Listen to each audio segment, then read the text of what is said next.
Hello everyone, আসসালামু আলাইকুম। কেমন আছেন আপনারা সবাই? আশা করি যে যেখান থেকে ভিডিওটি দেখছেন আল্লাহর রহমতে ভালো এবং সুস্থ আছেন। আজকে আপনাদের সাথে শেয়ার করব বিরিয়ানি রেসিপি। তো রেসিপিটি দেখার জন্য সাথেই থাকুন, আর যে যেখান থেকে ভিডিওটি দেখছেন অবশ্যই পুরোটা ভিডিও দেখার চেষ্টা করবেন।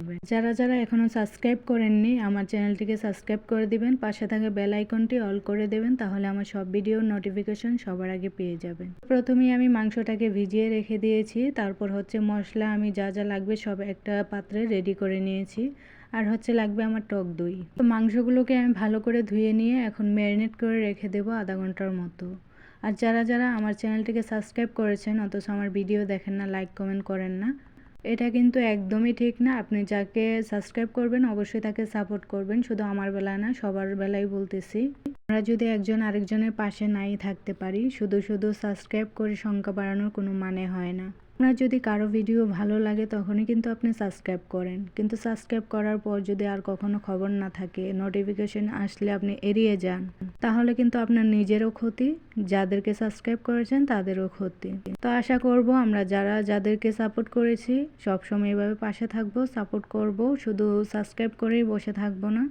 দেখুন, একটা ভিডিও দেখতে বেশি সময়ের দরকার হয় না, 3 মিনিট 2 মিনিটের একটা ভিডিও থাকে। ভিডিওটা দেখে একটা লাইক একটা কমেন্ট করে দিলে কিন্তু কোনো ক্ষতি হয় না। আমরা যদি ভিডিও দেখার পরেও ইগনোর করি তাহলে কিন্তু এটা বড় সমস্যা। ইগনোর করা যাবে না, যখনই যার ভিডিও সামনে আসবে অবশ্যই লাইক কমেন্ট শেয়ার করতে হবে আর ভিডিওটা পুরোটা দেখার চেষ্টা করতে হবে। তো সবার কাছে একটাই অনুরোধ থাকবে আমার, পুরোটা ভিডিও দেখার চেষ্টা করবেন। আর আমার বিরিয়ানি রান্নাটা কেমন হলো আপনারা অবশ্যই কমেন্ট করে জানাবেন। এভাবে বিরিয়ানিটা রান্না করলে আমার বাসায় সবাই অনেক বেশি পছন্দ করে, আর বিরিয়ানিটা অনেক মজা হয়। আর বিরিয়ানি রান্না করলে বাসায় সস বানাবো না এটা হতেই পারে না, তো সসটাও আমি বানিয়ে নিলাম।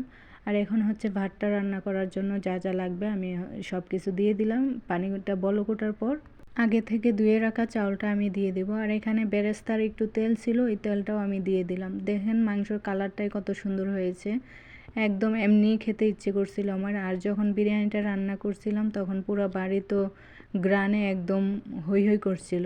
আপনারাও চাইলে এভাবে বাসায় বানিয়ে ট্রাই করতে পারেন, আশা করি ভালো লাগবে। আর আমি হচ্ছে ভাতটা যখন রান্না করছিলাম তখন একটু জাফরান দিয়ে দিয়েছিলাম, তাই ভাতের কালারটা একদম হলুদ হয়ে গেছে।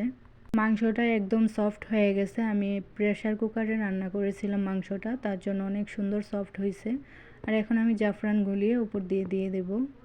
তারপর দিয়ে দেব বেরেস্তা, পেঁয়াজ বেরেস্তা দিয়ে তারপর আমি 20 মিনিটের মতো ডিম করে রেখে দেব চুলাটা, তাহলে রেডি হয়ে যাবে আমার বিরিয়ানি রান্নাটা।